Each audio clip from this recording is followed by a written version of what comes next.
Hi, my name's Kacey from Cooler Yoga and Crossfit Hawthornies, and today we're combining my two favorite things, CrossFit and yoga.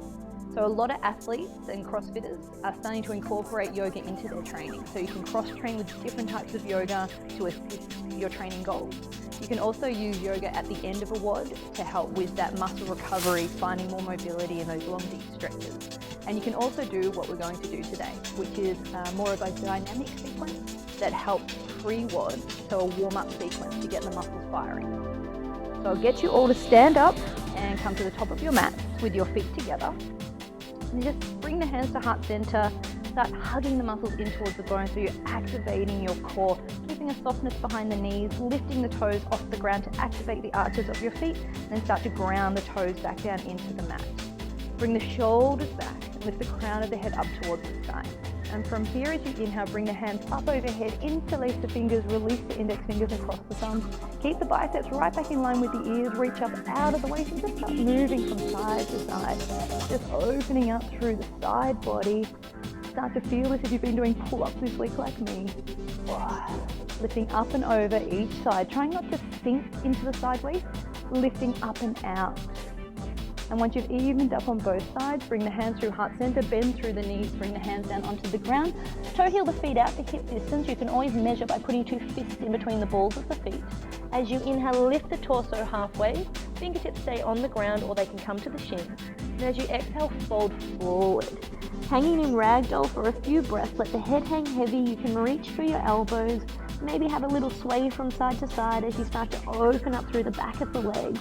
Start to feel that space appearing in the spine, finding a little bit of movement. Then bring the hands back down onto the ground. As you inhale, lift halfway with the torso. Bring the hands behind you, interlace the fingers, squeeze the shoulder blades towards each other, and then come back down. Start to feel that opening through the front of the shoulders. Let the head and the neck completely go. And the knees are as straight or as bent as you need them to be. Bending the knees will take pressure off the back of the legs and the lower back, and you can just focus on the shoulders. Release the hands back down onto the ground. Toe heel the feet back in together to touch. Inhale, lift halfway.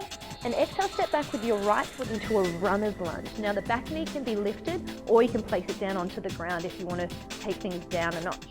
Otherwise, back knee lifted. Make sure the front ankle is directly underneath your front knee. Shoulders back, collarbones nice and broad. Leaving the right hand on the ground, bring the left hand to the left hip, twisting towards the side. And if the shoulders stack, you can open up through the left arm. Fingertips are active, so make them bright like rays of the sun. Opening up through the chest and the shoulders, twisting through the belly, finding space in the spine, and then bringing that hand back down onto the ground. Drop the back knee as you extend through the front leg. Peel the left toes back towards you, hinge from the hips, and lead with the chest. It's a gentle stretch through the back of the left leg, and the more you peel the toes back, the more you'll feel it through the calf muscles. Bending back through that front knee, tuck the back toes under, push back into downward facing dog. Now with your downward facing dog, your feet are separated for stability, pressing down and forward through the hands. Lift the hips up nice and high to create that inverted V. Now you can pedal the feet out, pressing one heel down at a time, working through the calf muscles, the Achilles. This is also great for mobility before you do pistols to allow you to come nice and deep into that one-legged squat. And finding stillness, pressing both heels down towards the ground. As you inhale, right leg up towards the sky, right foot in between the hands, runner's lunge. Back knee can be on the ground if you need it to be. Otherwise, keep it lifted to bring more intensity through the stretch in the left hip flexor. Hands framing the front foot. Starting to work a little deeper into that hip. And then left hand stays on the ground, right hand to the right hip. If the shoulders stack, the right hand can extend up towards the sky.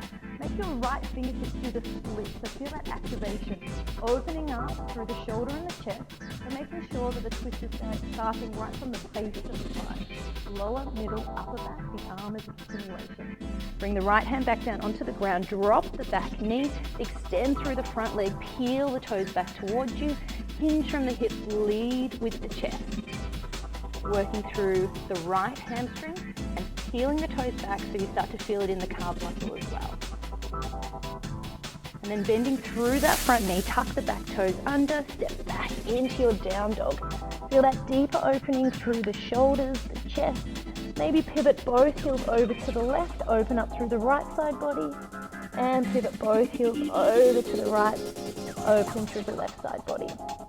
Come back to center, press both heels down towards the ground, and as you inhale, bring the right leg up towards the sky, nice and high. Right foot silently in between the hands, use your core. Stepping up into warrior one, so bring the back heel down towards the ground, extend the arms up overhead, palms facing each other, fingertips are active, sitting down nice and deep into that front knee, which is stacked over your front ankle. Bring the hands behind you, interlace the fingers, squeeze the shoulder blades towards each other. Lift the chest up towards the sky, and then as you exhale, come forward, humble warrior, lifting the arms up and over. Now you're keeping your shoulders level so that both hands are reaching evenly up towards the sky. Feel the opening through the chest, the shoulders, and sitting down nice and deep into that front knee. As you inhale, come back up to standing.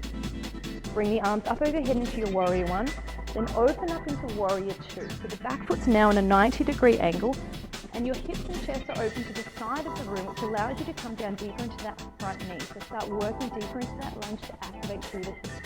Let's flip and reverse. Right palm up towards the sky, left hand trails along the back of the left leg. You're reaching up as you reach back. You can stay where you are, return the gaze towards the left foot. Start to straighten through the right knee to feel a deeper opening through the right side body. Come back to center. Warrior two, reach forward and then pivot. Right hand down, left hand up towards the sky. You can turn the hand towards the front, reach up and over, creating a diagonal line from the left fingertips to the outside blade of the left foot. Modification, if you need it, is to bring the forearm to the top of the knee. If you want to work a little deeper into the shoulders, bring the left hand back, right hand under, interlace the hands and come into a bind. If you're taking a bind, make sure the hip joint is open and the left shoulder is over the top of the right. Unravel back to warrior two and bring the hands down onto the ground. Step back into your downward facing dog, and if you'd like, you can work through a vinyasa flow by coming to high plank, top of a push-up position, drop the knees if you need to, and then through the elbows. As you inhale, come into baby cobra or upward facing dog, and as you exhale, push back into your downward facing dog. As you inhale, left leg up towards the sky, bring it through silently in between the hands. As you inhale, step up into your warrior one, palms facing each other, fingertips are active, stacking the front knee over the front ankle. Make sure the back heel is on the ground. Bring the hands behind you. Interlace the fingers the opposite way to find balance. Squeeze the shoulder blades towards each other. Inhale, lifting up. Exhale, hinge forward. Coming back into that humble warrior, working a little deeper through the shoulders. You can press the palms towards each other if you're feeling quite open through the shoulders. Keep magnetizing your feet down into your mat. Firm foundation. The arms are a continuation. Keep your shoulders level. And then unraveling back up into warrior one. Open up into warrior two. Back foot is shifting onto that 90-degree angle. Sit down a little deeper into that front knee. Now your gaze is over the two peace fingers of the left hand. Make sure the back hand hasn't dropped down. Then flip and reverse. Left palm up towards the sky.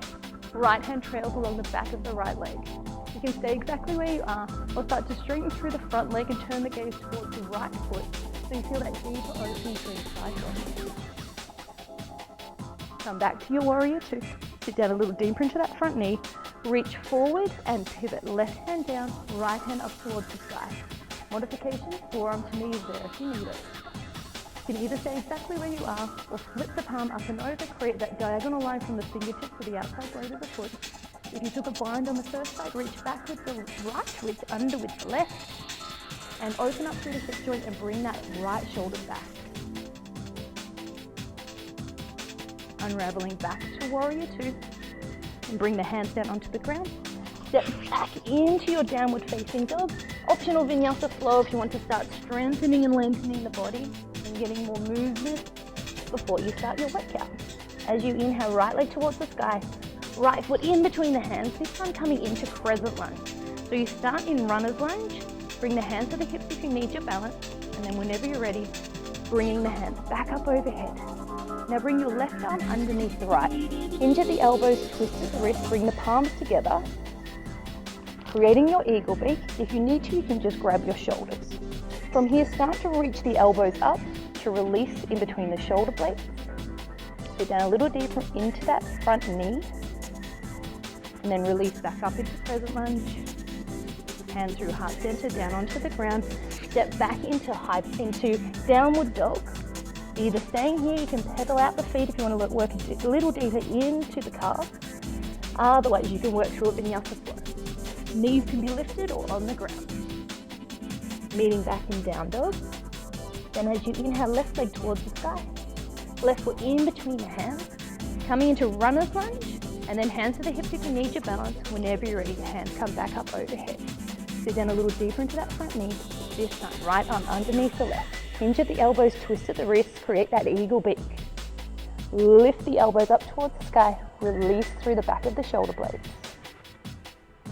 Then unraveling, back up into your crescent lunge, sit down a little deeper into the front knee, hands down onto the ground, step back into your downward facing dog, optional Vinyasa flow, otherwise you're just finding stillness or even pedaling the feet again, trying to work the heels even closer down towards the ground, taking a bend through the knees, shifting the tailbone up towards the sky, dropping the heels down, feel that opening through the chest and the shoulders.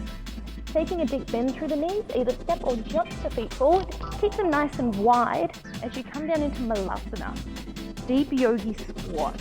Now this is obviously great for mobility and warming up the muscles before doing any type of squat movements in your WOD.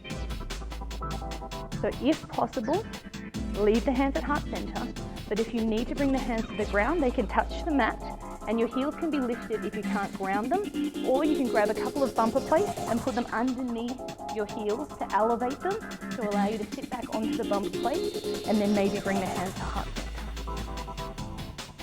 Just spending a few moments here.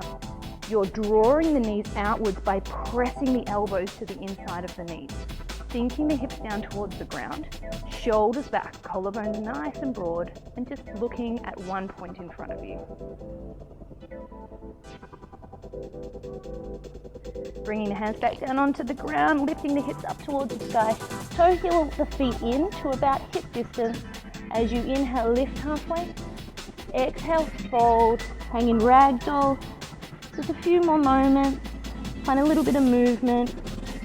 Firing up through the back of the legs, let the head and the neck completely go. And bring the hands down onto the ground, toe heel the feet in together to touch. Inhale, lift halfway. Exhale, fold. And then inhale, come all the way to standing. Palms touch overhead and bring the hands back through heart center. So now you've strengthened and lengthened the muscles. You started to get them firing. We've kept it quite dynamic and faster moving. You can slow it down a little bit if you'd like, but you still want that response time from your muscles as you work through that WOD. So hopefully you're feeling nice and warm and open through the shoulders and the hips. And good luck with your WOD. Thank you.